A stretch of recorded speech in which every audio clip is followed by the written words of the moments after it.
You don't need a big fancy setup to have a powerful altar. You can build your first one today, right where you are, without spending anything. Let me show you how. I'm Lady StarFire, and I'm here to bring you information to help you on your path and get you started, especially for beginners that don't have anything. And everybody out there tells you got to go buy all this stuff. Well, you don't. You know, you can get started simply. I teach this all the time, and I teach it in my year-in-a-day classes. Start with what you got, okay? Build from there. But I've been doing this for a lot of years, and I've helped a lot of people, and I'm here today to help you. Let's get started. Today I'm going to teach you how to build an altar, okay? A simple, affordable, easy to do right now altar, okay? Because, you know, you need to do your work. You don't always have time to run out and grab everything you need and build it, okay? So let's get started on how to have a simple but very magical altar. First, you need to choose your space. Now, this needs to be a space that's not going to be, you know, super disturbed unless you're going to pack everything down every day. And it doesn't have to be a whole room by itself, okay? It can be a table. It can be a corner of your dresser if need be. Whatever you have available, it's okay and it works. You might even use a windowsill, okay? So whatever works for you, but it's a space that you can dedicate that particular space as your altar, okay? And for your magical workings. You need a little bit of room to work with. And keep it simple, okay? You can get elaborate later on, but right now you're starting off, so just keep it simple. You don't have to have a full witchy shop full of tools, okay, just to get started. Start with what you got. Maybe you got, you know, a candle, a stone that you can add, a bowl, you know, so you can have some water and some salt and things like that. Or any item that just kind of feels special to you that you want to place there to make this a magical space. Now you want to add the elements, of course, because we always work with the elements. So if you want to add something that represents each one, then that will make it a little better and a little more special and representing the things that we're going to draw in and work with. Earth would be your salt, or maybe a rock, or a bowl of dirt, but you know, whatever feels right to you for your space. Air is the smoke from your incense that you're burning, a feather, you know, anything that fills that light and breath of air, okay?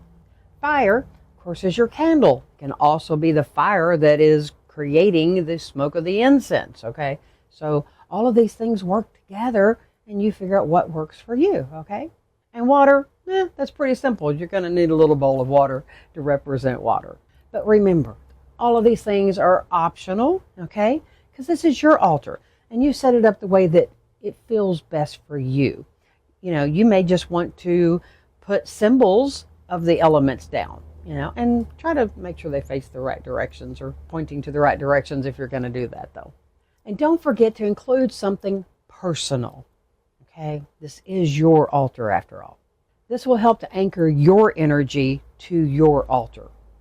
It might be a charm, a photo, a shell, a piece of jewelry, whatever it is that is special to you and means something to you that helps to anchor you and your magic to your altar and your special sacred space. Cleanse your space, okay? Never say this enough. Always cleanse your space, especially if you're using something that belongs to something else too. You know, you want to get rid of whatever mundane energies are hanging around so that your space is cleansed and sacred now for this. And then you can always go back to your mundane from there. So before you place anything on your space, you know, be sure to give it a cleansing. Now, this doesn't necessarily mean cleaning. You know, you want to clean it too if it's not clean. But cleansing, you want to clear any energies off, okay? You can use sound. You can use smoke. You can use intention. You know, whatever you have and whatever works for you that clears the space, okay?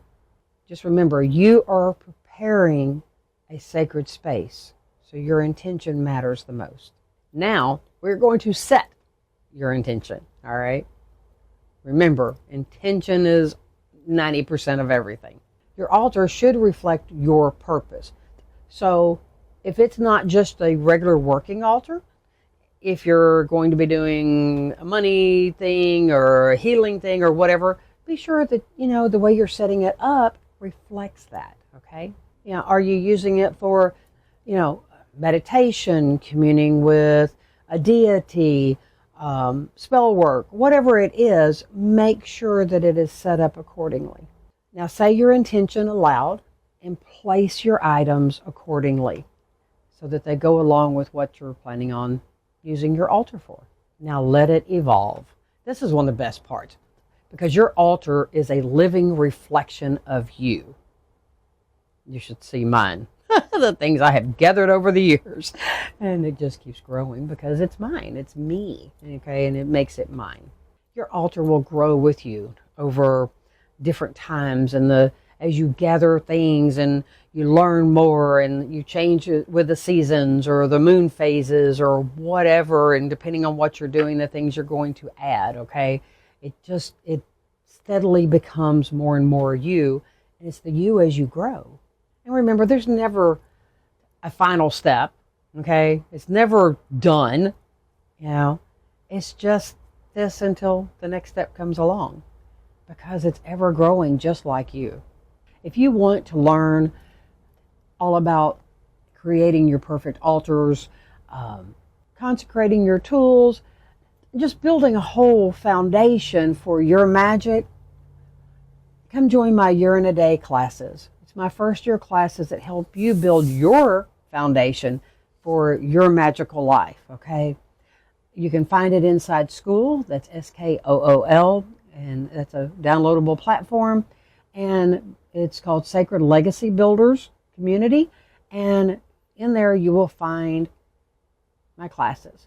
And I have lots of classes in there besides the Year in a Day.